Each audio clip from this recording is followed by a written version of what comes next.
우리 옆에 보면서 아름다우십니다 하며 한번 인사하겠습니다. 아름다우십니다. 아름다우십니다. 예, 오늘 주로 블랙 컬러로 다 입으셨는데 그래도 아름다우십니다. 예, 여러분 어떻게 생각하십니까? 우리 주님 아름다우시죠? 아멘입니까? 아멘입니다. 정말 우리 주님 아름다우세요. 우리 주님 같은 분이 없어요. 정말 끝까지 사랑하고 포기하지 않으시고 한없는 사랑을 베풀어 주시는 주님 같은 분이 세상에 어디 있습니까? 우리 주님처럼 아름다운 분이 없습니다. 하늘의 아름다움을 늘 베풀어 주시고 이 땅에 아무리 막막해도 늘 환한 미소와 그리고 그 세미한 음성으로 응답하여 주시는 분이 바로 우리 하나님이세요. 하나님의 아름다움은 말할 수 없을 정도로 삶에 펼쳐지는 것이 바로 우리가 믿는 바로 그분입니다. 여러분, 그렇게 우리도 아름다운 존재입니다. 그리고 우리도 아름다워야 할 존재입니다. 우리가 어떻게 아름다울까요?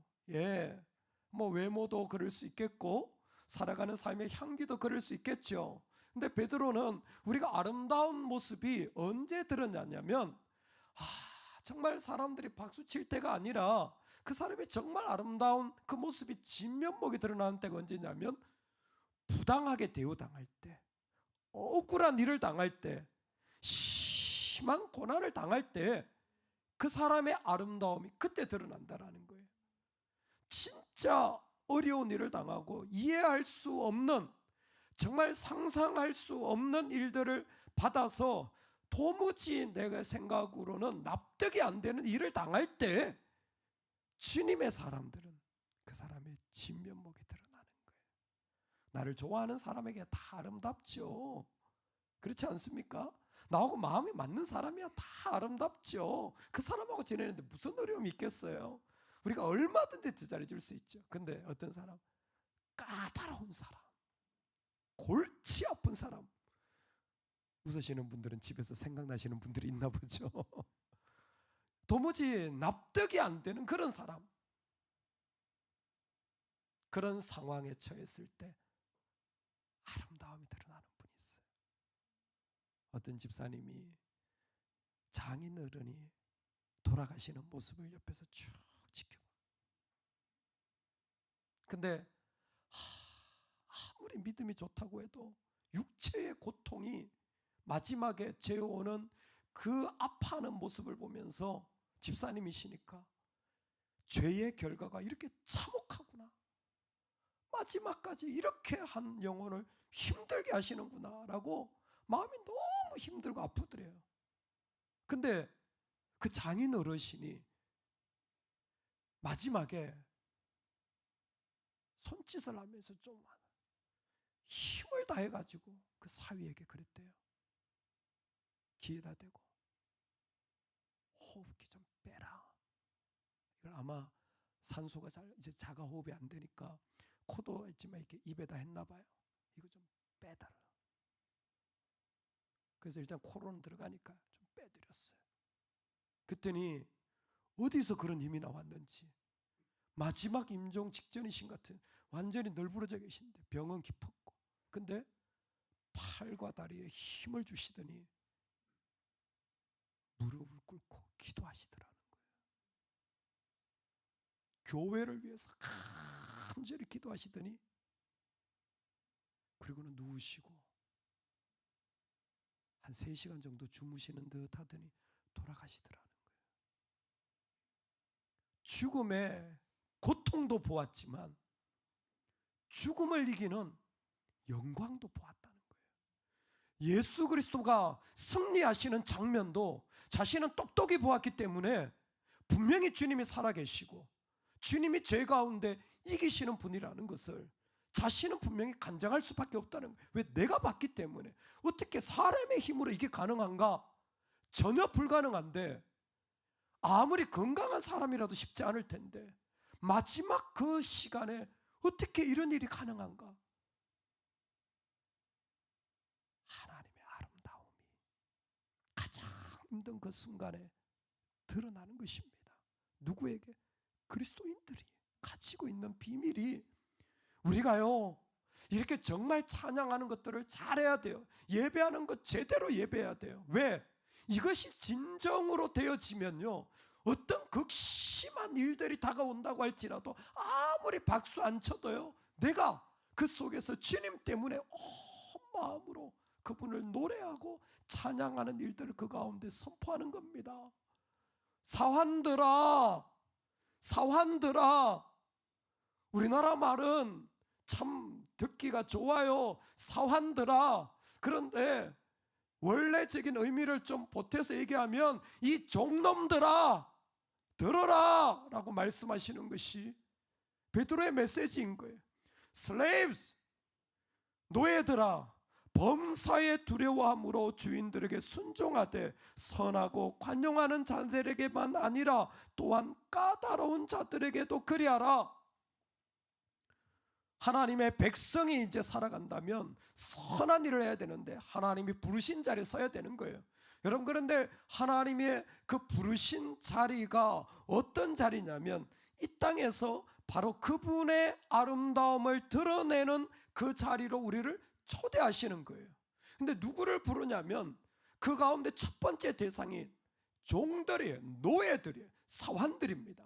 당시 1세기에 예루살렘의 로마에 약 120만의 시민이 살았다고 하면 상당히 크죠. 당시로 치면 120만, 그 중에 한 40만이 노예였다고 합니다. 이 노예들은 아무리 주인이 엄격한 체벌을 가하고 심지어 팔을 자른다고 할지라도 법적으로 규제하는 어떤 제재도 없는 시간입니다. 그야말로 전쟁에서 잡혀온 모든 포로들이 다 노예가 되어지고 그 노예 결혼도 주인의 허락이 없으면 하지 못할 뿐만 아니라 아이를 낳아도 자기 자식이 아니라 주인의 자식이 되어져요. 그러니까 인생에 자기가 누릴 수 있는 자유는 하나도 없습니다. 그런데 그리스도가 찾아오셨어요. 그들이 주님을 믿는 백성이 되었습니다. 그러면 노예 제도를 깨트려라, 거기에서 일어나라, 이렇게 말씀해야 하는 게 옳지 않습니까? 그런데 종들아, 노예들아, 너희는 너희의 주인들을 순복해라. 심지어 부당하게 고난을 받아도 그것을 참으라. 얼마나 부당한 일들이 많은지 상상도 할 수 없는 일들이 거기에 일어나는데 이와 같이 얘기하는 거예요. 이 말씀의 제일 큰 아이러니는 무엇이냐면 적어도 참아라, 힘내라, 너희가 하나님의 아름다움을 드러내라. 그러면요, 이런 얘기는 주인한테 해야 되는 거예요. 왜? 주인들 중에 그리스도인들이 많거든요. 오네시모 빌레몬 이야기 보면 나오잖아요. 그런 사람들한테 해야 되는 거 아닙니까? 그런 사람들은요, 얼마든지 내가 주의 영광을 위해 이렇게 하겠습니다, 뭐 종들을 풀어주겠습니다, 얼마나 갚아, 이러면 얼마나 좋아요. 가장 힘도 없고 가장 부당한 대우를 당하고 가장 억울하고 가장 인격적으로 모독당하는 이 사람들한테 요구하는 거예요. 여러분 어떠십니까? 내가 이런 대우를 받는 그때에 하나님이 나한테 요구하신다면 어떻게 하시겠습니까? 내가 이렇게 무너지는데 하나님이 그때 야, 네가 선포해, 네가 섬겨, 네가 가서 사랑한다고 해 한다면 여러분들 어떻게, 내가 왜 이렇게 무시당하며 신앙생활 해야 됩니까? 내가 왜 이렇게 부당한 일을 들으면서 그렇게까지 해야 됩니까? 라는 속의 울림이 우리에겐 있지 않겠습니까? 사람인 이상. 그런데 뭐예요? 하나님 그 사람한테 요구하는 거예요. 그때에 하나님 부르시는 거예요. 네가 가장 낮은 네가, 가장 억울한 네가 바로 참아라, 견뎌라. 왜? 지금이 하나님의 아름다움을 보여줄 때다. 진짜 하나님의 아름다움이 지금 드러나는 거야. 부당한 일을 당하고 속이 상해가지고 자식한테 다 풀어놓는다? 그 자식 죽어요. 정신적으로 문제 생깁니다. 여러분 성도한테 풀어놓는다? 진짜 웬만한 믿음 아니면요, 같이 거기에 빠져가지고 부정적인 얘기만 하고 나누고 앉아있어요. 교회를 망가뜨리고 있습니다. 자기가 원했든 안 했든 하나님 나라 다 무너져요. 얼마나 많은 사람들이 그런지 몰라요. 그런데 뭐예요? 그 고난을 당하는데도 하나님의 아름다움을 드러내는 자가 있다라는 거예요. 여러분, 이 말씀이 참 저는 오버랩 된다고 생각되었죠. 말씀을 묵상하면서 깜짝 놀랐어요. 왜냐하면 이 장면을 가만히 생각해 보면 이 로마인 가정에는 분명하잖아요. 당시에 라틴어로 주인을 도미니에 여자 남자 주인의 도미노스잖아요. 우리 하나님 주인을 볼 때 도미노스라고 그랬었거든요. 그러니까 주인이 있어요. 남자 주인이 절대적인 권력을 가지고 있습니다. 절대적인 권력을 가지고 뭐예요? 그 집안의 가장 하위, 심지어 그 집안에 어떤 사람도 그 사람보다 낮은 사람이 없는 인간 취급 못 받는 노예가 있는데 얼마든지 이 주인이 노예에게 어떤 일을 가하더라도 이 종은 뭐하라? 기꺼이 그것을 참아내라, 견뎌라. 그것을 그 가운데서 네가 마땅히 품어내면 이라고 말하는 거예요. 여러분, 베드로 공동체 이름을 제가 첫 시간에 말씀을 드렸습니다. 베드로서는 딱 구별이 되는데 세상 가운데, 코스모스 가운데 살아가는 그리스도인 공동체는 핍박을 받을 수밖에 없다 그랬어요. 코스모스와 본질적으로 다르기 때문에. 그게 무슨 공동체냐면 오이코스 공동체라 그랬습니다. Extended Family, 확장된 가족 체계가 교회이기 때문에, 이건 세상에 없는 거기 때문에 본질적으로 부딪히는 거예요. 근데 이 노예가 속한 이 가장 억울한 일을 당하는 자리를 보면 가족이에요. 가족 단위예요. 로마의 가족 단위예요. 공교롭게도 교회가 가족 단위로 지금 소개되어지고 있는 것이 베드로서입니다. 그런 곳에 하나님이 우리를 부르셔서 뭐예요? 하나님의 아름다움을 드러내게 하시는 거예요. 어디? 공동체 안에, 교회 안에, 가정 공동체 안에 가장 존중받지 못하고 가장 부당한 대우를 당하고 끝까지 무시를 당해도 그래도 하나님을 생각함으로 라는 게 되십니까? 그래도 하나님을 생각함으로. 이게 진짜 믿음인 거예요. 이게 진짜 하나님의 사람인 거예요.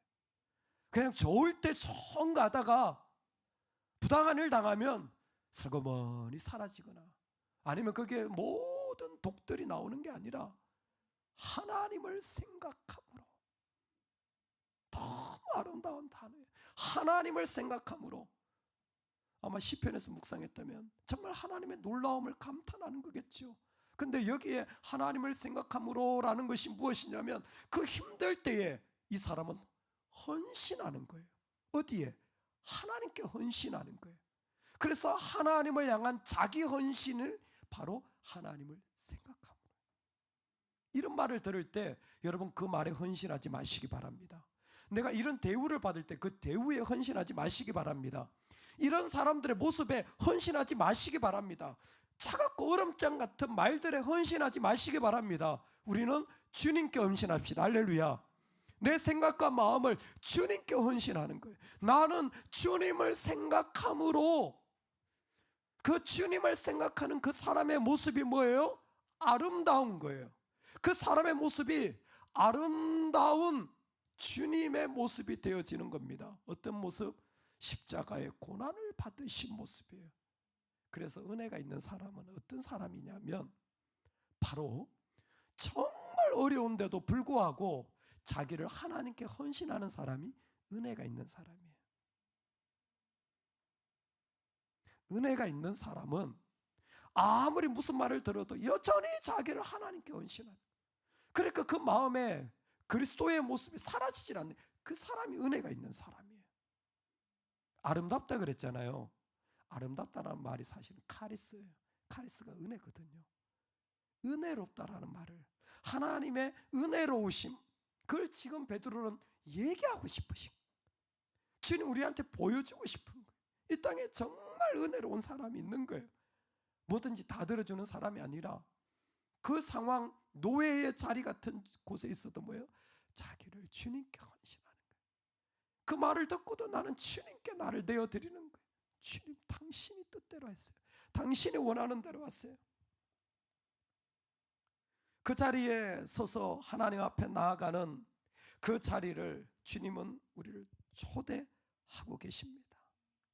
고난을 받아도 참는다라는 것은 자기를 헌신하여 그 주님 앞에 나가고 또 나가고 또 나가는 것입니다.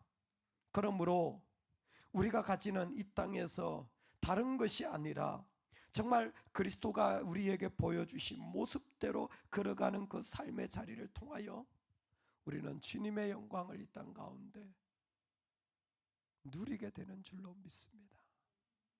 그러기 위해서 진짜 은혜를 제대로 알아야 돼요. 이 땅의 진짜 은혜는 예수 그리스도밖에 없습니다. 그래서요, 여러분, 우리가 예수 그리스도의 아름다우심을 절감하고 있어야 돼요. 야야야, 주님이 얼마나 좋은 분인 줄 알아? 주님만 생각하면 야 못할 게 없다. 야 뭐 이런 것 가지고 그래. 주님 생각하면 아무것도 아니야. 할렐루야. 부모님들의 입에서 제발 좀 이런 말들 좀 나옵시다. 이런 말들 좀 나옵시다. 한 분이 책을 썼는데 거기에 이런 글을 적었더라고요. 어떤 부모님이 있는데 자식이 10명이에요. 찢어지게 가난한데 애들만 많아. 그래서 하루 한 끼를 먹인대요. 옛날엔 그런 가정들이 많았잖아요. 하루 한 끼를 먹인대요. 부모님 마음이 찢어진대요.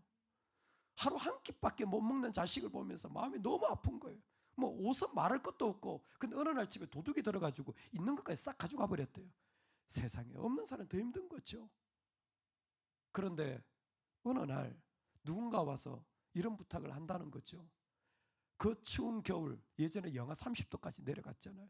영하 30도인데 어떤 창고가 있는데 창고를 밤새도록 당신이 지키면, 밖에서 밤새도록 지키면 자식들 1년치 식량을 주겠다. 그러면 그거 안 할 부모가 세상에 어디 있겠냐. 내 자식이 한 끼밖에 못 먹고 도둑을 맞아가지고 있는 걸 다 잃어버렸는데 영하 30도에 내가 밤새도록 그거 창고를 지켜내면 나도 입을 옷도 하나 없지만 내 자식 1년 동안 먹을 양식이 있다면 어떤 부모든지 달려간다라는 거예요. 왜? 영광을 기대하기 때문이라는 거예요. 밤새 그 추위를 견뎌내는 힘이 뭐냐면 내 자식이 먹을 영광이 있기 때문이라는 거예요. 여러분, 모든 부모가 그거 합니다. 할렐루야. 이건 아멘 해야 될 할렐루야입니다. 할렐루야. 부모라면 왜 못합니까? 하루가 아니라 한 달을 하라 그래도 하죠. 내 자식 먹을 건데. 근데 그건 영광이 분명한데 이상하게 있잖아요. 주님의 영광은 분명하지 않은 거예요. 그러니까 엉뚱한 말들이 막 튀어나오는 거예요. 참는데 무슨 상처를 받았다는 둥, 참는데 힘들다는 둥, 그게 뭐 내 한계라는 둥. 여러분, 그게 자식에 통할까요? 아니요. 내가 죽어도 난 한계가 없어요. 내가 못 먹어도 한계가 없어요. 그게 진짜 영광이에요. 오늘 그리스도의 영광이 뭡니까?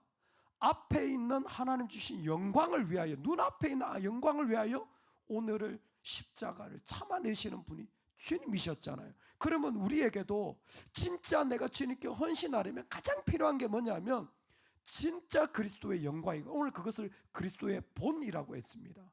그리스도가 얼마나 귀한 분인지, 얼마나 존귀한 분인지, 얼마나 나한테 소중한 분인지, 그분의 영광이 얼마나 나한테 실제적인지 여러분, 우리가 기도해야 됩니다.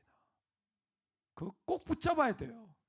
그 간절히 사모해야 됩니다. 할렐루야. 그거 하나님 앞에 엎드리며 그 자리에 서야 됩니다. 저는 그렇게 믿습니다. 부모가 기도하면 자식은 망하지 않습니다. 부모의 기대 때문이 아닙니다. 저는 아주 실제적으로 생각합니다. 적어도 그 자식은 부모가 기도한 자리를 봤기 때문입니다. 부모라고 왜 연약하지 않겠어요? 왜 안 아프겠어요? 왜 안 바쁘겠어요? 왜 안 피곤하겠어요? 그런데 있잖아요, 자식들도 알면서 힐끗힐끗 봅니다. 근데 그 부모는 어느 날 죽음의 권세가 찾아와도 무릎 꿇고 교회를 위해 기도하고 부름을 받는 거예요. 그리고 그 사위가 나는 누가 뭐라 그래도 하나님 살아계신 걸 믿는다고, 내 눈으로 봤다고 얘기할 수밖에 없게 되어지는 겁니다. 그 일이 하루아침에 되시는 줄 아십니까? 당한 고난이 그렇게 만만한 줄 아세요? 노예의 자리가 그렇게 우습게 보이십니까? 아니요. 누구도 그 자리는 쉽지 않아요. 하지만 그리스도인들에게 그 자리는 하나님의 아름다움을 드러낼 부르심의 자리예요. 그 자리는 이 땅에서 주님이 살아계시다라는 것을 보여줄 놀라운 복음의 통로가 되어지는 줄로 믿습니다. 여러분, 하나님께 나를 헌신하는, 하나님을 생각하는 그리스도인이 됩시다. 어떤 일이 다가와도 나는 하나님을 부여잡고 그분에게 나를 내어드리는 그 믿음의 사람으로 세움받아 이 땅에 주님의 아름다움이, 이 땅에 주님의 은혜가 드러나는 복이 있기를 간절히 축원합니다. 아멘, 아멘, 아멘. 우리